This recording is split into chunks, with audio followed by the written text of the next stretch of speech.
Alright everyone, we're finishing up this project I've had sitting around here for a good while. We're going to build an ash pit for this brake drum forge. I think I put one on my big, the forge that I had with the table. I built that big forge, and it had a nice little ash pit on it. And the brake drum forge just had a screw-on cap on the bottom. Well, I didn't want to mess with that screw-on cap. It's just something else I have to buy, and if I can get away with not buying it, I'm going to do it. So I'm going to show you how I built this ash pit for this brake drum forge. Alright, this is basically all it consists in. It's it's not really complicated. I'll show you, try to get you step by step on how I built it. It's just a piece of 2-inch pipe which screws on the bottom of your T, on the bottom of your brake drum forge. And then you're going to cut it off flush on the back side. Now my other one had threads on there, and I would put a cap down on there. Well, really, I didn't want to mess with the cap because that's something else I have to buy if I don't have it. So what I did was I welded on here a bolt, and then I got a little stopper here, and I'll show you how this all comes in play with the ash pit. And then I had a 3/8 bolt, which was old. I just wire brushed it, cleaned it up, and it looks pretty good. So, and then I found an old spring.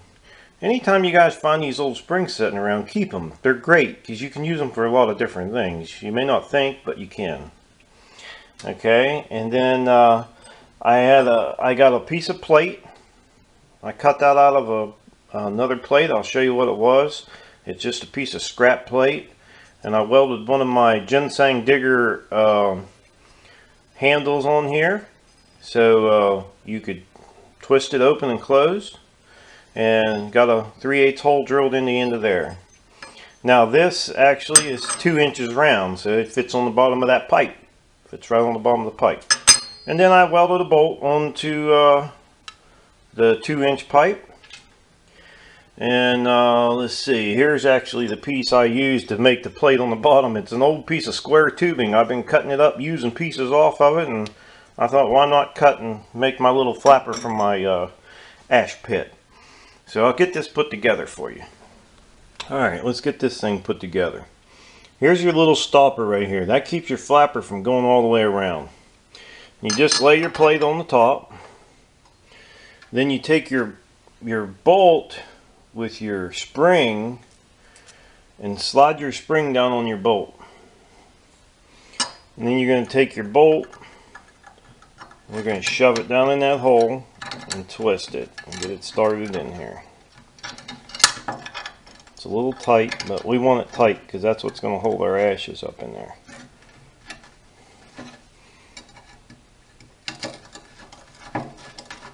Alright, now when I finish this all up, I will put some Loctite on here, or I may just come in the back of this bolt and just weld that, because I'm not going to be taking this flapper back off. I won't take that flapper off never again. But anyhow, this is how it works. You drop your ashes out and close it back up, and you're good to go again. Instead of sitting there screwing that little cap on and off, all I do is push this over and my ashes fall out the bottom. And I push it back close and I'm done. Takes about half a second to empty your ashes. I'll get it put on the forge, show you what it looks like. Okay. Alright.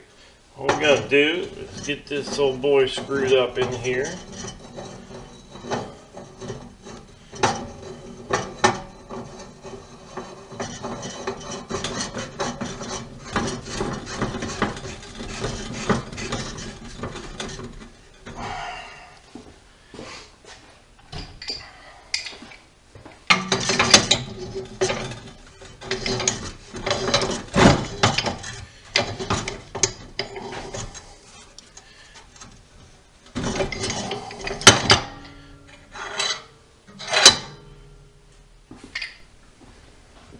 Alright, we got it mounted onto the bottom of the brake drum forge.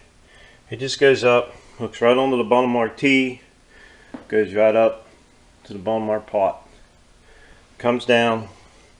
Now, the reason why we put a stopper on there, I'll try to get a view of the stopper over here. And as you can see, it won't let it go closed anymore. It won't let it go closed anymore. So what you don't want to push it too far the other way and then it not close all the way, because then you're going to lose air. So there's what it looks like all mounted on. Not much to it. It's actually pretty easy to build. The hardest thing you're going to have is cutting that piece of plate of steel on the bottom. The 4-inch grinder will cut it up nice, and just use your grinder. And then when you're ready to empty your ashes, I put a little metal pot. I pick these up at yard sales all the time. Quarter, 50 cents. I put it right underneath there. It's a metal pot. Ain't going to hurt nothing if the ashes are hot. Then I pull my door open, dump my ashes out. Then I push my door back closed, and we're good to go. And the spring holds it up on there tight. Tight enough that we don't have to worry about air coming out of it. That's the ash pit for the brake drum forge. Alright, this brake drum forge is just about ready to go down the road. Hey, I wanted to let you guys know though, this is not the only type of videos I make, so if you're on here looking at brake drum forges, get on my site there and my channel and check it out and see some of the different things I do. And I like to do different things. I don't like to stay stuck on one thing. I like to do a bunch of different things. So I hope you guys enjoyed the video on the little ash pit here.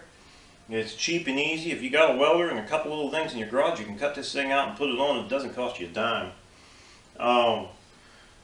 Like I said, thanks for watching, and I really appreciate the subscribers. I'm surprised that I have as many as I do. I didn't think when I made this channel I would get any subscribers, and I sure didn't think I'd get as many views as I did, but obviously somebody likes some of the stuff I'm doing, so check out my channel and tell me what you think, man. Just let me know what's going on. If you like the videos, let me know. If you don't, hey, let me know.